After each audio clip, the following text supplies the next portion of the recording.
Hey YouTube friends, so I wanted to give you guys an overview of my Georgia van life adventure that did not involve mountain biking. I've already done a video on mountain biking. Feel free to check that out. This is going to be about everything else I did. Some really cool stuff. Can't wait to show you. Can't wait to tell you about it. Let's get into it.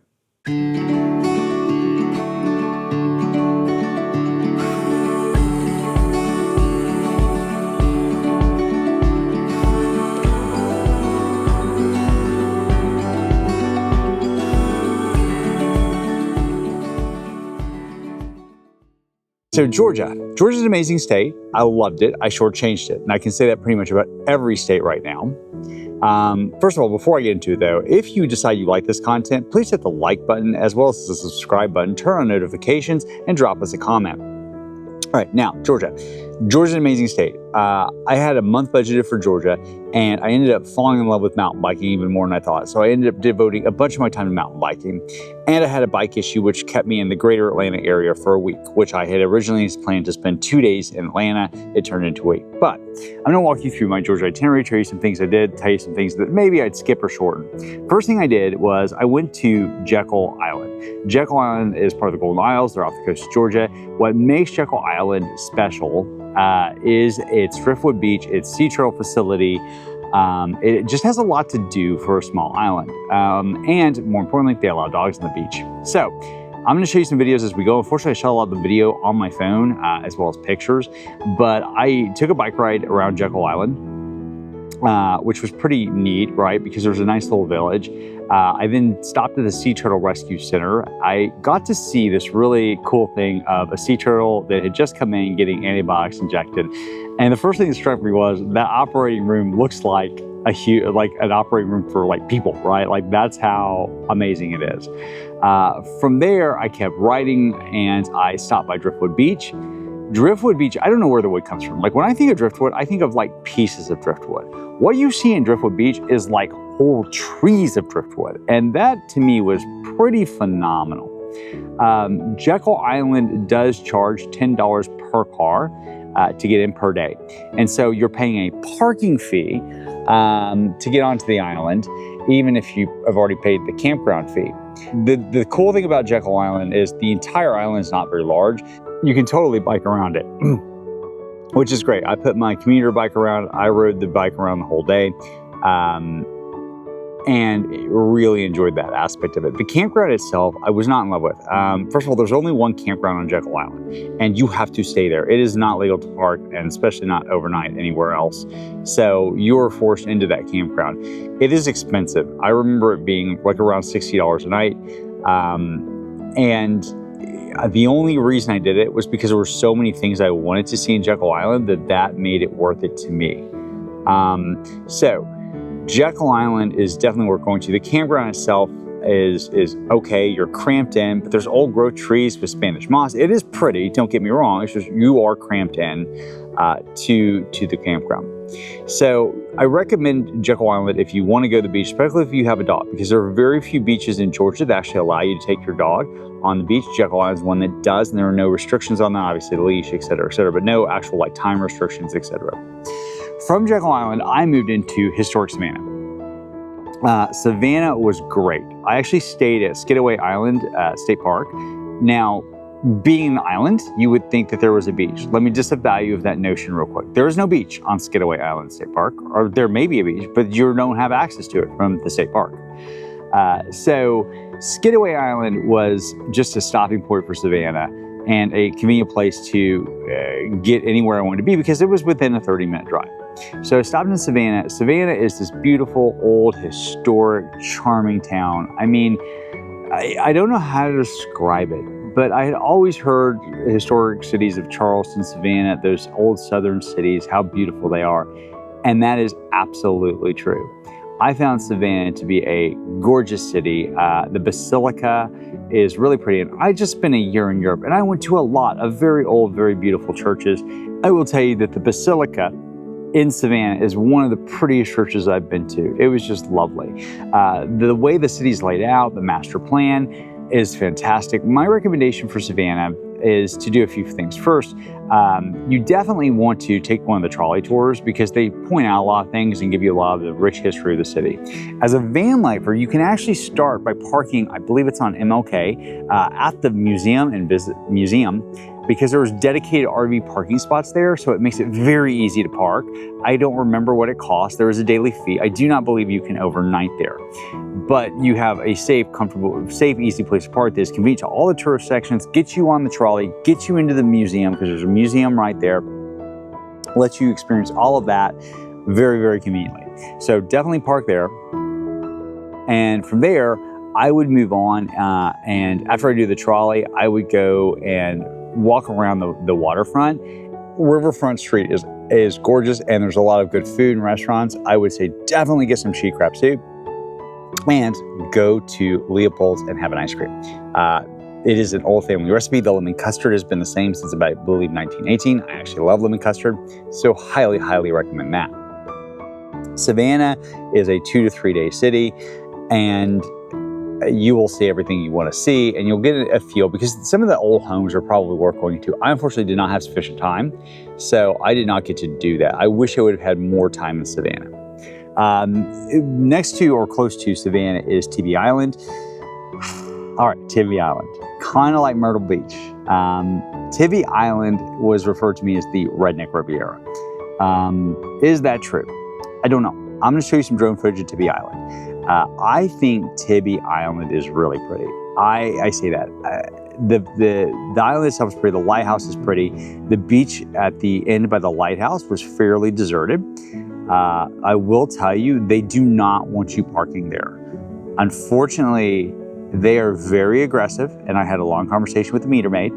She did not issue me a ticket because we became friends, but I was informed that I needed to move, because apparently you're not allowed to park there, even if you were the only car in the parking lot, a massive parking lot, if you're an RV. And an RV is defined as anything with a living space. So could you fight it? Probably. It's one of those other cultures where they seem to really not want it to be easy for van lifers to stay there or even be there. So I would go to Tybee Island because it's worth the stop, but just bear in mind that you're gonna have some parking issues. The boardwalk on Tybee Island is great. I stopped at Stingray's, which is one of the local restaurants, had a local boil. Fantastic. It was so good. And I had enough for my $30 to have at least 2 meals, maybe 3. So I do like Tybee Island for the food and for the boardwalk, but I could really have done without the anti-van life, take. Now to one of my favorite parts of the trip that didn't expect to be my favorite part of the trip was Atlanta. I stayed in the Atlanta Marshalling Yard. I'm showing you video of that. It was deserted. Now, I have friends who are from Atlanta who told me it was absolutely insane to stay there. You can see Mercedes-Benz Stadium. You are a half mile from the Georgia State Aquarium, from Olympic Park. You are so close to all that, I would walk it in under 10 minutes. I will tell you guys, I never felt unsafe. In fact, I felt perfectly safe. I was the only one there. Now that was a little creepy, won't lie, but at night, it's empty. And I kind of think it's one of those things that unless somebody were going over there to look, which is kind of a little bit out of their way, they're not even gonna know you're there, and they're certainly not gonna know you're in there.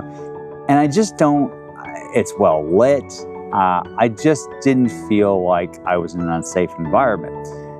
So to park there is $30, but that basically gets you the day you pull in up to noon the next day.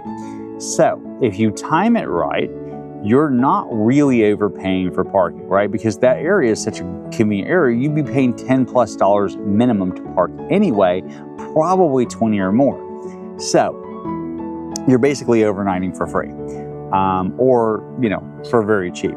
So I like that. Now, what did I do in Atlanta? I loved Atlanta because I really loved the Georgia State Aquarium. Now, as a scuba instructor, as an avid diver, I have never seen a whale shark in the wild. I've definitely never seen one in captivity. I got to see 3 of them at the Atlanta State Aquarium. I was shocked to see, I knew they had them, but I'd never even imagined what they look like. The beluga whales, the penguins, the sea lions, everything. It has it all. It is the best aquarium I've ever been to. It may be the best aquarium in the world. You are remiss if you don't go there. Olympic Park is fun. I did not actually do the Museum of Coca-Cola, the World of Coca-Cola, although I've done it before, but I didn't do it on this trip. It is really actually a neat experience because you get to experience Coke from around the world. And so it actually is more of a cultural experience because you get to experience what different cultures find tasty, right? So I actually think the World of Coca-Cola is a great exhibit. But all those things are things you can do in Atlanta. I definitely think Atlanta is a 2 to 3 day stop. I would not have spent as much time there if I would have had a choice. The next thing I did after Atlanta is I went to Tallulah Gorge State Park. Tallulah Gorge is a very, very popular park. The campsite itself is pretty. The gorge is pretty. That having been said, I would not go there again. I would not go there because I thought it was boring. There's a limited amount of hiking you can do. There is a hike down to the canyon floor. I opted not to do that. I think I would have really enjoyed that, but because I had other obligations, I wasn't able to complete that hike. But overall, the most time I would spend in Tallulah Gorge would be 2 days. My neighbors at the campground were lovely. The campground itself was lovely. The spot was lovely. And so that was well worth it. I understand it's one of the most popular parks in the state of Georgia. And I'm not saying don't go there, but I just didn't find it to be that exciting. I did a whole video, by the way, on mountain biking in Georgia, and I'm going to refer you to that video rather than talk your head off about mountain biking. But let me give you the 5-second overview about mountain biking. Mountain biking in Georgia is great because you have a variety of terrain. You have beautiful scenery. You have epic certified trails in the Bull and Jake system. You have the Botanote system and the Aska Trail system. So you have multiple trail systems, and you could bike for weeks and not bike the same terrain.